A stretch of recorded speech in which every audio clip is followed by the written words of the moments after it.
How's it going, everybody? Wherever you listen to this episode right here, this is episode 135 of the TempahZone podcast with your host, me, Amir Max, and that's all facts. And ladies and gentlemen, my special guest in the Zoom building is somebody who I've met through the artist while going to a bunch of shows and meeting Musically Sincere, who I had on a while back, not that far back, but, a few episodes back, which was a great episode. And through that, I was able to meet my guest on the show this week, and she does a lot, absolutely, but mainly a fashion model, which I have all the respect in the world for that field. And seeing her step in, doing DJing, can make music and do photography, it's definitely an example to show y'all that you can do whatever you want, just make it all happen. Ladies and gentlemen, I got Rachel Sui Generis in the Zoom building. Here I am. Yes. Hey y'all. How are you doing tonight on this lovely Wednesday that we're recording on? Just getting ready for a wild winter storm in the next 15 or so hours. We're supposed to get a foot of snow in the next 24 hours. Lovely. But just coming off the back of New York Fashion Week, trying to take a breather, it's not happening. It's not happening. But it's all right. Busy and booked. That's a good thing.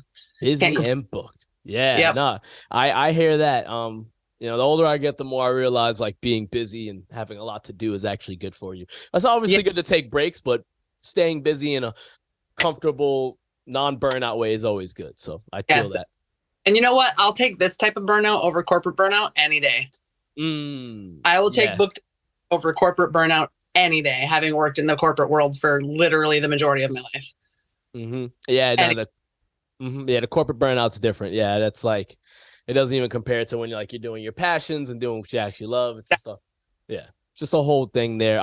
Now these fashion events that you go to, these fashion shows you attend, are these things that happen once a month, or does it happen whenever? When do these things occur, and what's the usual events that take place? When does it usually happen?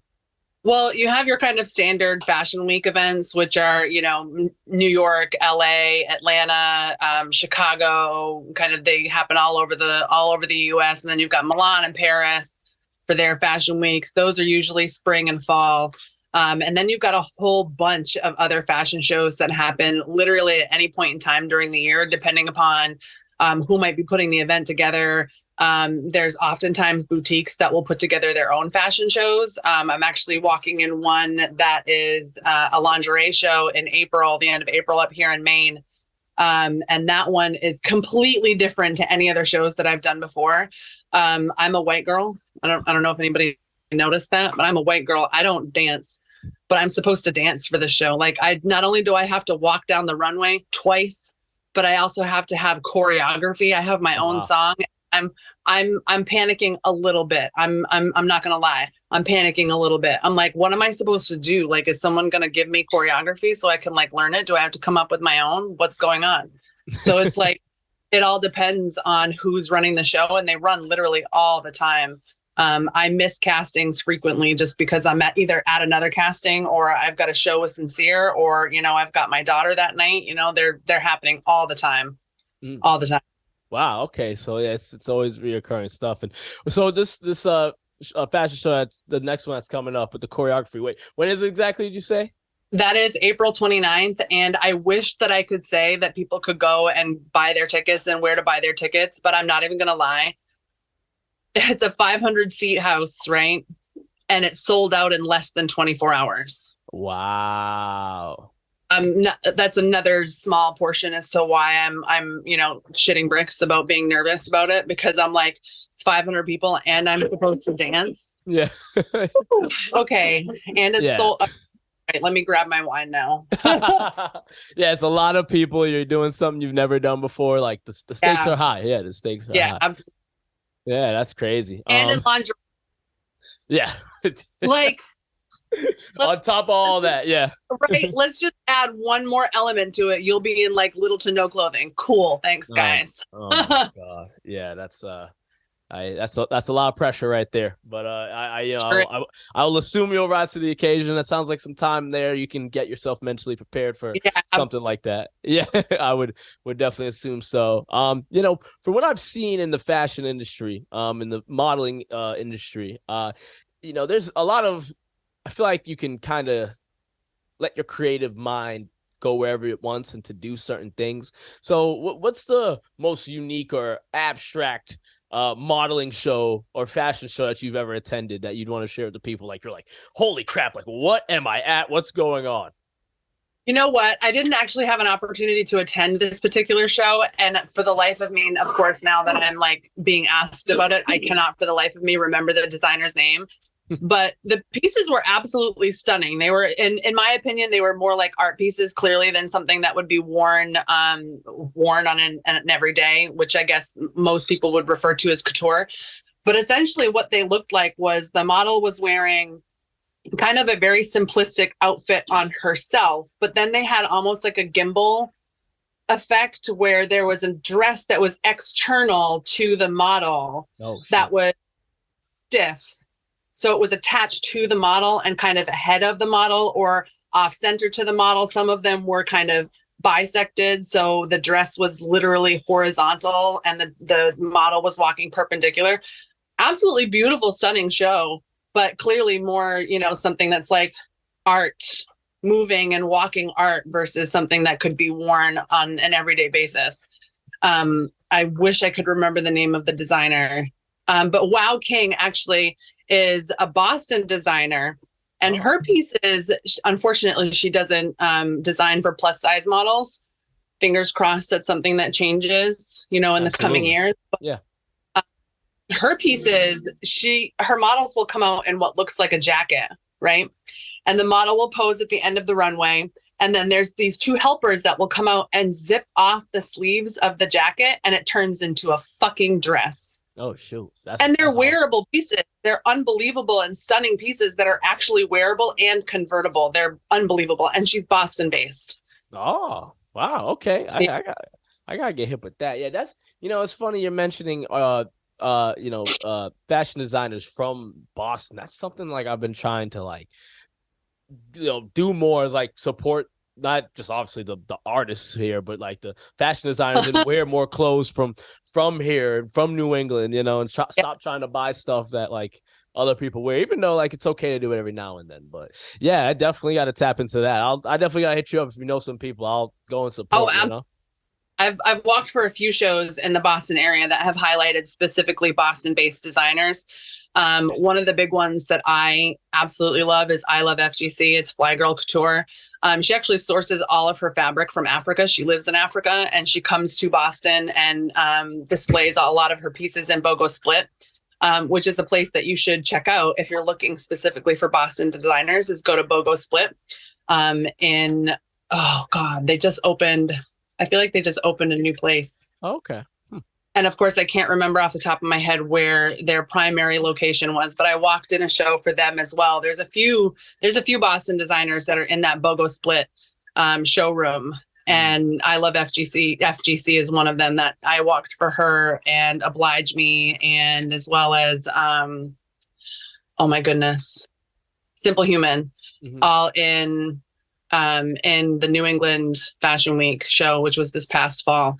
So there's a ton of Boston designers. Sabrina Ortega is one that I've walked for as well, down there in Boston.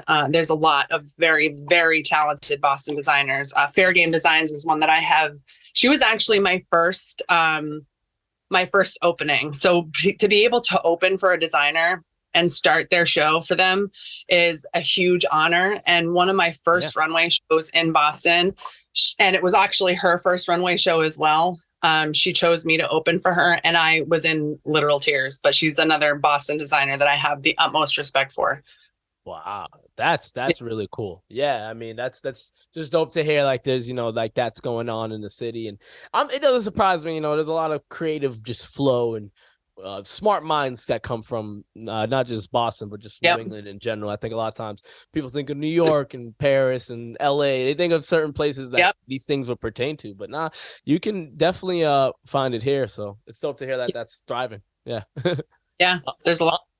Yeah. Now, how far have you gone to do fashion shows and modeling shows? Is this something you've gone far out? Like, or how far have you traveled to do stuff like this? 'Cause I'm sure this stuff goes on all over the place.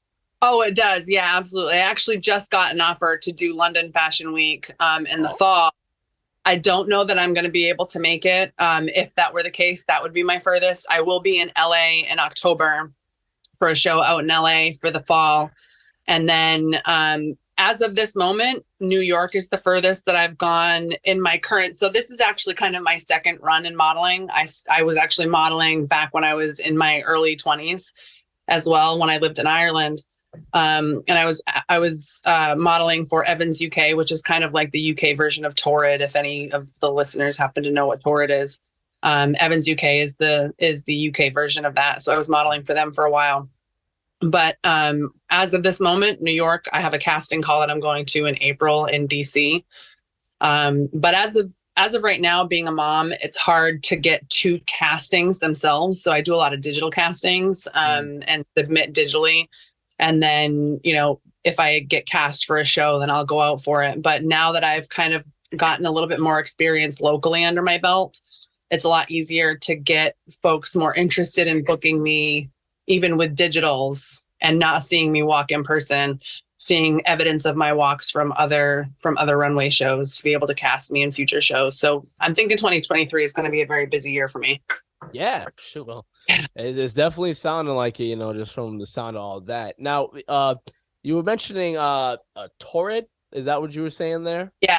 What can you explain that? What that is? I feel like that sounds familiar to me, but I'm not too sure. Yeah. So Torrid, and I hate to give them really any clout because. Oh no. Frank, like, if I see one more fucking cold shoulder t-shirt for plus size women, I might actually cry. Like, just because we're plus size does not mean that we can't be fashionable. It doesn't mean that clothes look worse on us. It means that it takes more effort from a designer to design items in a way that is both trendy and fashionable and flattering for a plus size body. Yeah. And I feel like a lot of designers are intimidated by that, but Torrid is essentially kind of fast fashion for a plus size. It's literally one of the very few options for plus size women to purchase clothes from easily. That is not, a local designer and isn't Walmart. Gotcha. Okay. Yeah. So it's kind of like, I guess it would be kind of similar to H&M, but specifically plus size. Oh, all right. Yeah. All right. Okay. I was just curious. I was like, I'm surprised. It sounds familiar, but I wasn't too sure. But okay. Now appreciate you breaking that down because of course. yeah, definitely. I want to make sure, listeners know what's going on with that there. But I definitely, I'm fascinated with anybody who wants to step into fashion, anybody who wants to step into modeling, because I just feel like it's an industry where it's like, I know people are like hard on artists. Like I can only imagine like how people treat people as models, like they're literally judging like your being and your walking. And it's just, I feel like it's just so intense. But obviously it's something you've been in for a minute. What got you into doing it? What made you say, I'm going to do that? I want to step into this field. Was it someone you knew? Just connections? How did that go? I love being asked that question because it gives me an opportunity to kind of provide younger women with the knowledge that you're not alone. So I've never, ever, ever been thin ever in my entire life. I've always been the tall, chubby girl. I was super, super athletic. I played 10 years of basketball, MVP. I was starting center. I played 10 years of softball, MVP every year for softball. I played first base, third base, left field. I was the only girl in the league that could throw from left field all the way to home plate with no cutoff person. I was an athlete, but I was also a fat bitch. Like it was just the way I was. That's just the way I was built. And growing up, I was born, I'm going to give away my age now. A lot of people don't actually know how old I am. I was born in 1985. So growing up in the early 90s, you didn't see any plus size models. So this was like the era chic, right? when everyone was literally this big, had no bust, no butt, no hips, nothing. They were tiny. And for me as someone who was literally a size 14, 16 by the time I was like 14, it was impossible for me to attain that goal. Regardless of the fact that I was in sports, regardless of the fact that I was an MVP and I played sports all year round, it had nothing to do with my athleticism or the way that I took care of myself. This is just my body. Mm-hmm. So growing up and seeing that and thinking to myself, I'm not normal. Like I tried Atkins and the low carb thing when it first became a thing. Yep. Yeah. Because I was desperate to be considered normal and fit into the beauty standards of that time. And a lot of people won't know this name, but one of the very first plus size models to ever be on the cover of Vogue was Emmy in 1994. She is my idol. EMI? No, EMME. EMME. Okay. Yep. Just making sure okay. She was the very first plus size model to be on the cover of Vogue. And I was 9 years old. And at that point, I had never, ever seen a woman in entertainment or in media or in magazines of any kind that looked similar to me and my mom and my sister. So seeing her being on the cover of magazines and essentially kind of portraying to me that it's okay to be who I am and to look the way that I am because you made it onto covers. So now I'm fine. It's all about representation, right? Mm-hmm.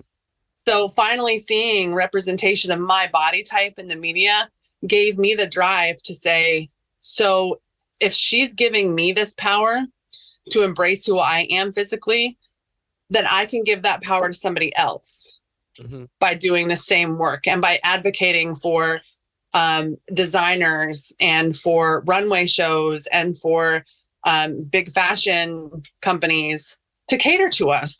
Honestly speaking, they're missing out on a shit ton of money. Yeah, because you have these other companies that have literally pigeonholed the industry and have complete control over plus size fashion. You have designers coming in and actually catering to us.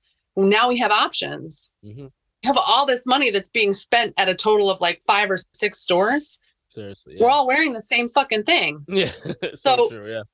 Seeing designers that are finally having it click in their head to be like, oh my God, I can actually design really stylish pieces for women that know how to dress themselves and that are going to spend money with me because I'm going to create designs for them that they actually like. Yeah. Wow.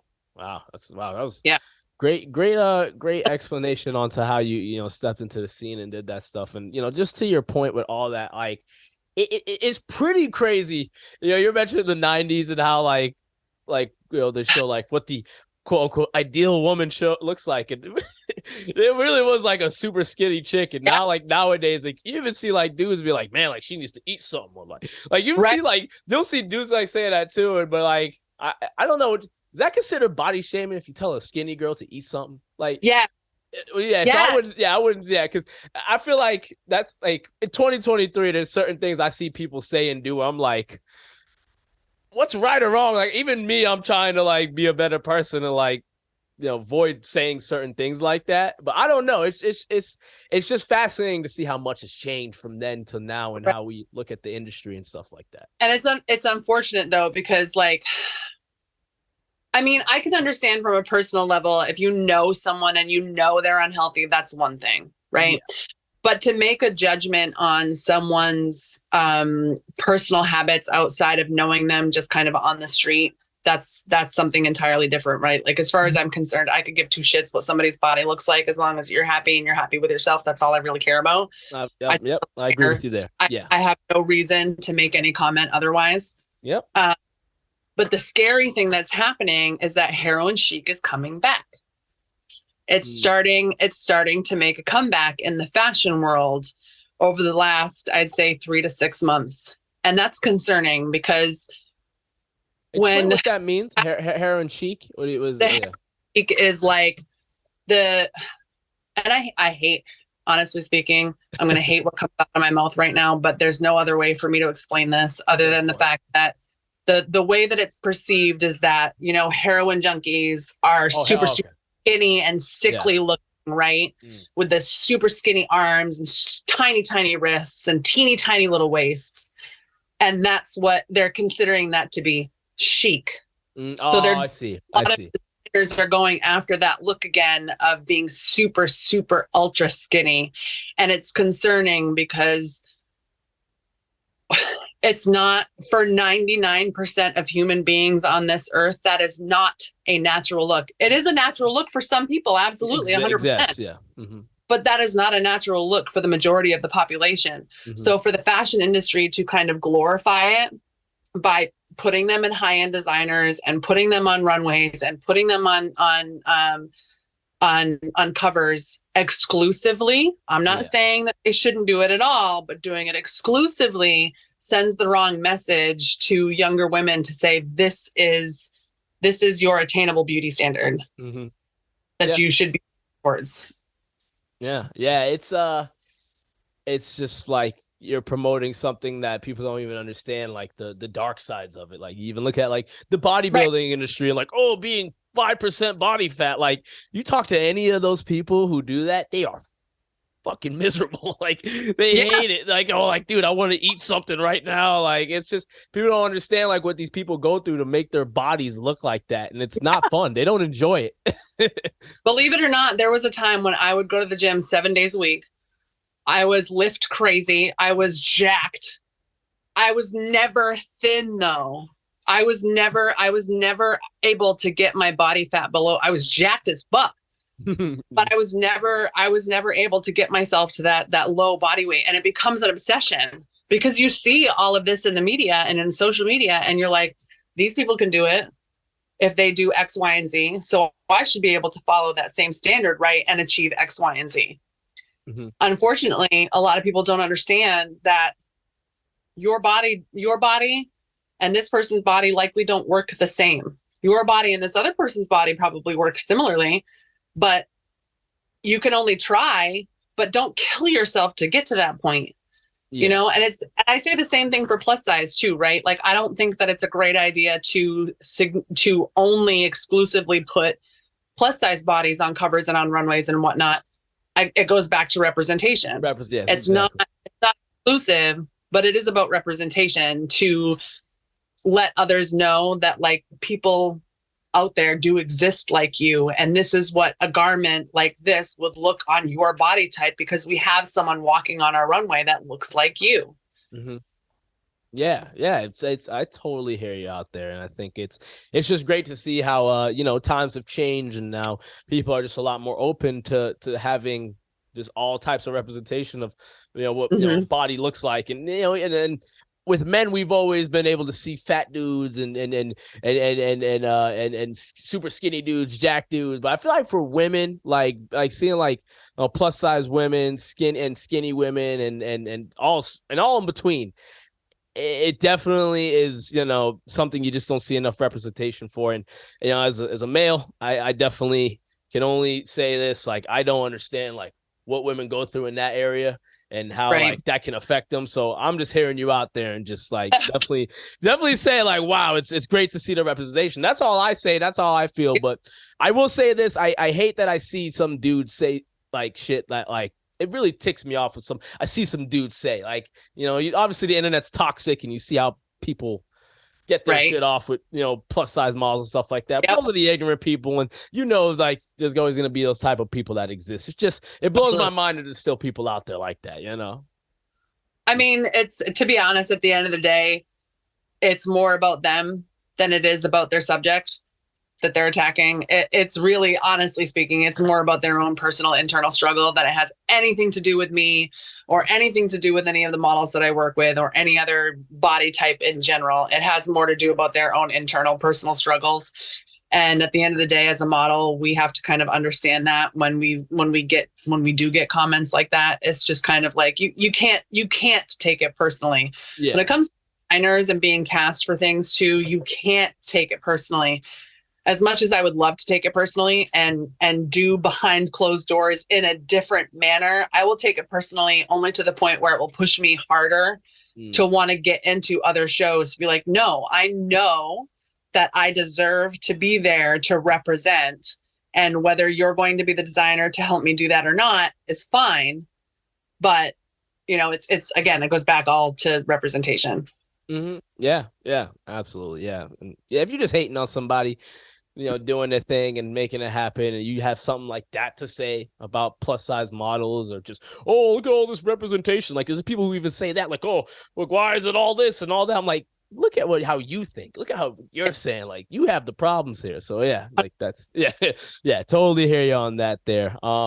But yeah, just I love the way you explained everything about that there, and you're, you know, coming up in it. You know, in terms of, you know, what what to wear and stuff like that, and what's cool, is there any like favorite brands of yours that you like to wear, like stuff that you suggest, or favorite, you know, brands you stay away from? Like, what's some ones you would you want to share with the people? Gosh, as being plus size is difficult, because when it comes to having really fashion forward and beautiful pieces that would be statement pieces that you can wear to things like fashion week events and things like that, there are several designers that will design for plus size. Sabrina Ortega in Boston is one that her pieces are absolutely fucking stunning. And it doesn't matter. It's like she goes from formal wear to casual. Like, they're all unbelievable. But I actually just discovered a designer she's based out in California. Her name is Suzanne Vinnick, and she does pieces for opera. She's done pieces for Disney Plus. She's done pieces for In Style. She's been published multiple times. She's an unbelievable designer that makes clothes for fashion forward individuals, but they're still accessible, right? So for me, it's difficult because, you know, being a mom, having a house, having a car, all of this stuff that I have to pay for. It's difficult because being able to wear something that's super fashion forward can be expensive, right? But I do think it's important to support those designers that you really are passionate about when you're able to. Suzanne Vinnick is one of them. Sabrina Ortega is definitely one of them. Republica Label in New York is another one. I walked for Moonlight Serenade in New York as well. She does mostly what's considered ready to wear. Suzanne Vinnick does ready to wear as well. But what I mean by ready to wear is you can go on that, you can order your size, and you're done. Right. Gotcha. Yeah. And then there's other designers that will make pieces specifically to your measurements. Sabrina Ortega is one of those designers that would make something specifically for you. Same with Fair Game Designs. She would make something that's specifically for you. You may see a piece that's on her website and say, hey, can you make this in my size? There's another one that I actually met at a pop-up shop that I went to after walking in New York Fashion Week. Her name was Madeline Marie. And her pieces are stunning as well. And they can be worn by literally anyone, like any body shape at all. None of her pieces need to be tailored specifically to a size. And every single one of her pieces are handmade and customizable. And they're incredibly affordable. I was actually really surprised when I saw that she has one specific dress that can literally be worn casual or dressed up with, like, you know, some type of blazer over it and some really fancy heels. This really beautiful quilted kind of puffer, two-tiered puffer dress that you can wear, by the way, ladies, without a fucking bra, which is great. Be dress it up or dress it $300 for a statement piece. That's really affordable for being able to have is a statement piece that you can say, this was handmade for me, specifically in the colors and the design that I wanted. So her name is Madeline Marie. And who else can I think of off the top of my head? I can't think of anybody else off the top of my head just now, but those are kind of my go-tos in terms of designers. And then outside of that, ready to wear stuff, I'm going to admit it. I'm guilty of Nova. Okay. Frequent. Yeah. Because No. pieces from them and kind of mix them with some pieces that I've had from before there, or mix them with some designer pieces and really dress them up and make them look like I spent a lot of money on them, even though, they were affordable. I hate having to buy fast fashion, but it's unfortunate that we are in an economy right now that essentially consumers are forced to buy fast fashion. It sucks, but this is where we are. Yeah. It's tough to buy high quality, well-made clothes and, have a budget. It's like, who's going to spend $300 on a shirt that I'm wearing? It's just black. There's not many people who do that. So, slap a, name high-end fashion brand on this black shirt now costs $400. Like this, like people don't want to do that. You know what I mean? Unless it's something that's cool or supportive. Huh? We literally can't. I mean, going to buy groceries is $100 for one bag of groceries. Like, how do we survive on this? And then also buy clothes? Okay. Yeah. Good luck. Mm-hmm. Yeah, it's like, let me focus on the essentials here, okay? Right. Yeah, I hear that. Yeah. I definitely want to ask you about the shirt you have on and what you have going on there with the Sui Generis shirt. Just talk about that and when you got started and your plans with that going forward. So Sui Generis, I'm a nerd. I took 4 years of Latin in school, and when I was coming up with kind of my brand, I wanted to be as unique as I am. And I wanted it to kind of speak to who I am as a person. So Sui Generis is Latin and means of its own kind. So if you kind of take that into today's kind of modern day translation, rare as fuck, right? And the whole premise behind my brand is to have individuals celebrate what makes them individuals. So celebrating what makes you who you are and what makes you different to everybody else. Because at the end of the day, why are we so concerned with fitting into a specific group of people when we should be, we want to be seen in a relationship, right? An intimate romantic relationship. We want to be seen as our own unique individual. Why are we concerned with having ourselves be seen as a unique individual in a romantic relationship, but we're not concerned about having ourselves be seen as a unique individual in society relationships? And so what I wanted people to do was celebrate what makes them individuals and what makes them unique. And the purpose behind this super simple design is to purchase these and customize them. So if you're a grunge person and you really like 90s grunge, cool, throw some bleach dye on it. Yeah. And some safety pins, cut the shit out of it, distress it. If you are a 90s girl like myself and you are super into the Lisa Frank binders and all of the friggin' rainbow cheetahs and all that stuff as kids, then get yourself some puff paint from Michael's and puff paint the shit out of it. Make it look like a cheetah print Lisa Frank piece, make it unique to your own individual style. And then I just don't want people to purchase and wear my merch. I want people to be seen in what I consider our merch. I don't want you to wear it. I want you to be seen in it. Yeah. So that was the premise of what started Sui Generis, rare as fuck. And I actually just recently came out with a whole brand new logo. These shirts are now at this point kind of, they are one-off pieces. I only have a few left. So if people want any of the old design, they're going to have to hit me up and get some of the old design. I'm going to be putting out the new design onto my website here shortly for some drop printing. And it was a piece that was done by a good friend of mine, Bevica. She kind of took my vision. I wanted a very simple line design, and she took that vision and turned it into exactly what I was expecting. There might be a little bit of a hint there to a future tattoo if you see the new logo. Hey, there we go. Yeah. So that piece, I think, is actually going to be a little bit more fun for folks to kind of play around with and customize, because it's a line drawing of a woman. She's got rare AF on her lips and Sui Generis across her collarbone.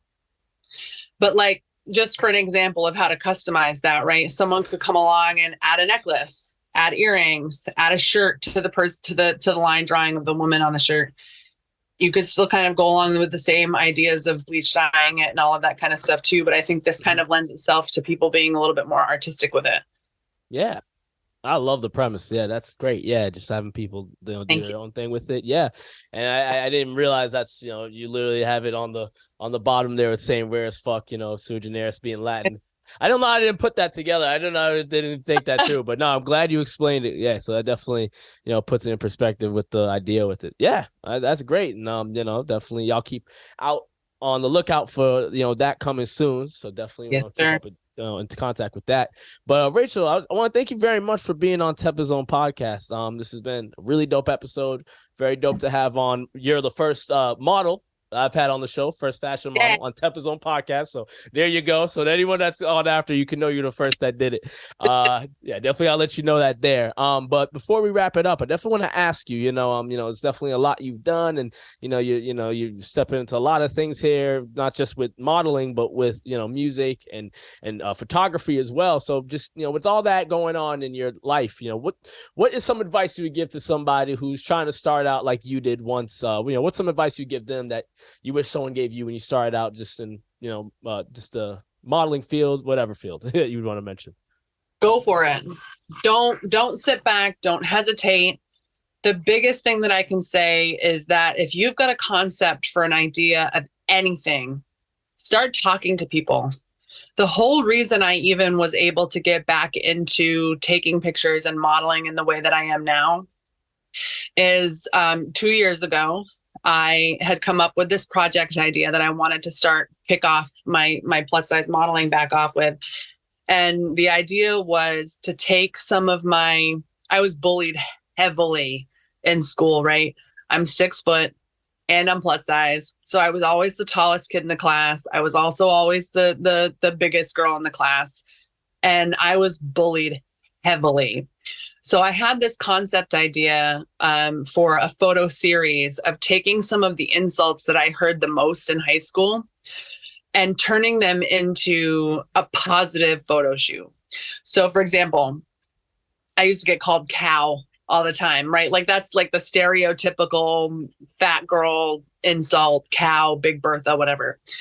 So I decided that I was going to take my bikini and my cowgirl hat and my cowgirl boots, and I was going to go out and do a boudoir shoot in the middle of a field with a bunch of cows. And I did it. That's and hard.